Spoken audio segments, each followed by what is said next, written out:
Oke, selamat malam Bapak-bapak dan teman-teman semua. Perkenalkan nama saya Rifando Immanuel dari program studi Teknik Rekayasa Konstruksi Perkapalan kelas malam A dengan NIM 441221109. Di sini saya mendapatkan tugas dari Pak Mufti untuk menutup program studi fabrikasi perkapalan KP 501 dengan subjek tugas akhir Project Based Learning. Di sini saya akan menjelaskan sedikit dari hasil presentasi dan data yang saya kumpulkan selama saya belajar di semester 5 di mata kuliah fabrikasi kapal dengan tugas akhir Project Based Learning. Kita akan langsung masuk ke materi. Yang pertama adalah CNC plasma cutting. Pendahuluan. Pada awal semester ini kami belajar CNC plasma cutting, yang mana CNC plasma cutting adalah metode pemotongan beban dengan menggunakan mesin CNC plasma. Mesin ini menggunakan teknologi komputer untuk menggerakkan obor plasma yang memotong bahan dengan presisi. Cara kerja mesin CNC plasma menggunakan gas yang dialirkan dengan nozzle plasma yang diberikan arus listrik sehingga terisolasi dan membentuk plasma, dan plasma yang terbentuk memiliki energi yang sangat tinggi untuk mencairkan logam dan memotong logam. Mesin CNC plasma juga menggerakkan obor plasma mengikuti jalur yang diarahkan oleh komputer, dan kelebihan dari mesin CNC plasma cutting ini adalah kecepatan pemotong yang cepat dan tepat dan tidak memerlukan cetakan, juga hemat biaya, juga efektif. Kemudian kita akan masuk ke parameter plasma cutting. Plasma cutting memiliki parameter juga yang untuk mengatur panas, sayatan lebar, dan juga bahan-bahan yang memiliki parameter seperti arus pemotongan, juga tinggi nozzle, juga kemiringan nozzle. Kemudian kita akan masuk kepada materi yang kedua, yaitu pemodelan 3D dan 2D. Pemodelan 2D dan 3D pada struktur kapal adalah proses membuat model yang menggunakan gambar 2D dan 3D. Modelan 2D digunakan untuk memberikan properti pada permukaan, sedangkan 3D digunakan untuk memberikan properti pada model solid. Di sini saya sebagai ketua kelompok, dan kami diberikan part dari salah satu drawing kapal yang diberikan oleh Pak Mufti, yaitu mulai dari frame 5 sampai frame 12. Berikut di gambar terdapat frame-frame yang kami redraw dan akan kami bentuk nanti bentuk 3D solidnya, yaitu frame 5, frame 6, frame 7, frame 8, frame 9, frame 10, dan frame 11, juga frame 12. Kemudian ini adalah bentuk salah satu dari permodelan 3D-nya yang sudah kami buat, yang sudah saya buat untuk part yang saya dapatkan. Kemudian Pak, tahap nesting plan.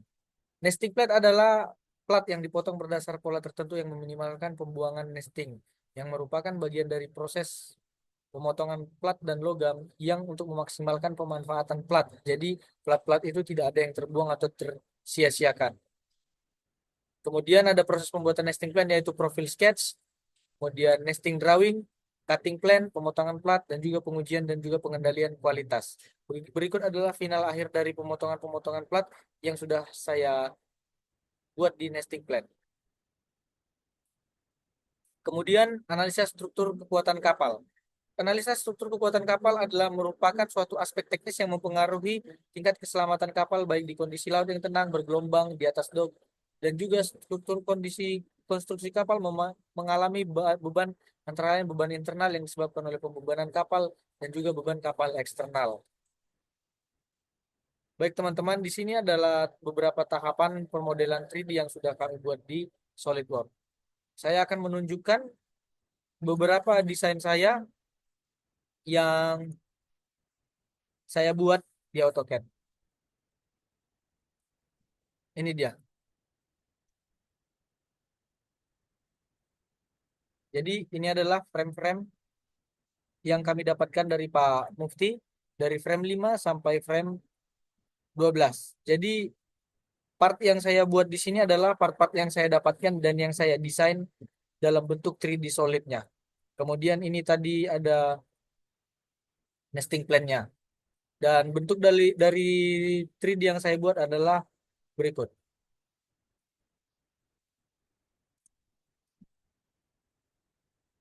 Ini adalah part yang saya dapatkan dari frame 5 sampai frame 12 yang akan kita aplikasikan nanti pada aplikasi SolidWorks. Ada beberapa part yang solid. Kemudian kita akan menuju ke SolidWorks.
Ini adalah part kita tadi yang telah terbentuk dari AutoCAD yang telah kita buat. Kemudian kita akan melakukan beberapa desain di sini untuk memberikan tekanan atau pressure dari part berikut.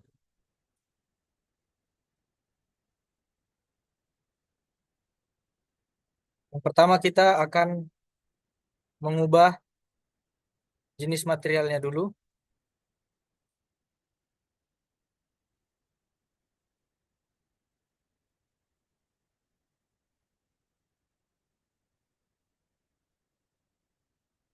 Di sini kita akan memilih jenis tipe material yaitu ASTM A36 steel. Kemudian kita apply, lalu kita close. Seperti ini bentukannya. Kemudian kita akan memberikan SolidWorks Simulation. Langsung kita klik saja, kemudian kita tunggu sebentar.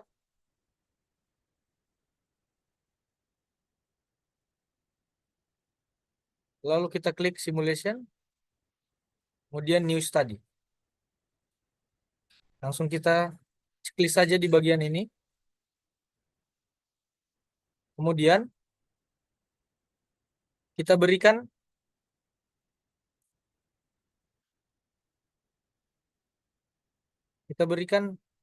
fix di bagian part-part berikut, di mana kita nanti akan meletakkan pressure pada di bagian atas ini.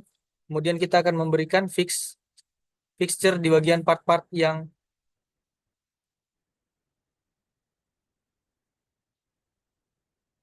berikut.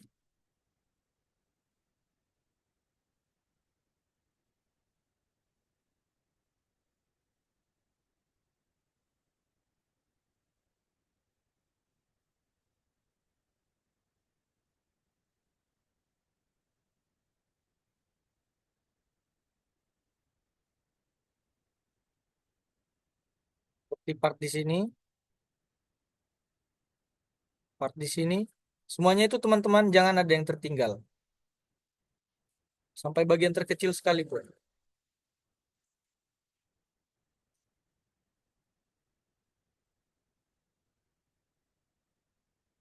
Jadi semuanya itu kita akan select part-partnya.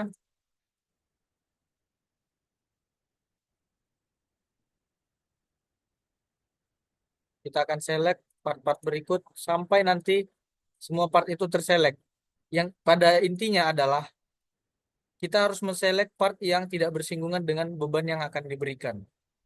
Kemudian kita akan masuk ke materi. Jadi setelah nanti partnya tadi sudah kita select semua, akan terjadi part seperti ini yang sudah terfixture. Kemudian kita akan memberikan tekanan, pressure dari atas, yang kemudian hasilnya dicantumkan pada hasil SolidWorks di samping ini. Baiklah teman-teman, mungkin sekian yang saya dapat simpulkan pada presentasi dan video tutorial saya mengenai penjelasan dari SolidWorks dan AutoCAD pada tugas fabrikasi perkapalan. Kesimpulan dari laporan tugas yang saya berikan adalah tugas project based learning ini adalah memberikan pengalaman kepada mahasiswa teknik konstruksi perkapalan di mana kita dapat mengetahui pada tahapan pembuatan part dan bagian kapal yang dibangun di galangan kapal sehingga kita dapat mempelajari secara teori dan juga praktek pembuatan kapal mulai dari pemotongan material, penggunaan mesin, parameter juga pengaplikasiannya pada aplikasi 2D dan 3D pada AutoCAD dan juga menganalisis kekuatan struktur kapal pada aplikasi SolidWorks. Sekian yang dapat saya sampaikan, mungkin banyak kekurangan yang terdapat. Saya mohon maaf. Wabillahi wa taufiq wa hidayah. Wassalamualaikum warahmatullahi wabarakatuh.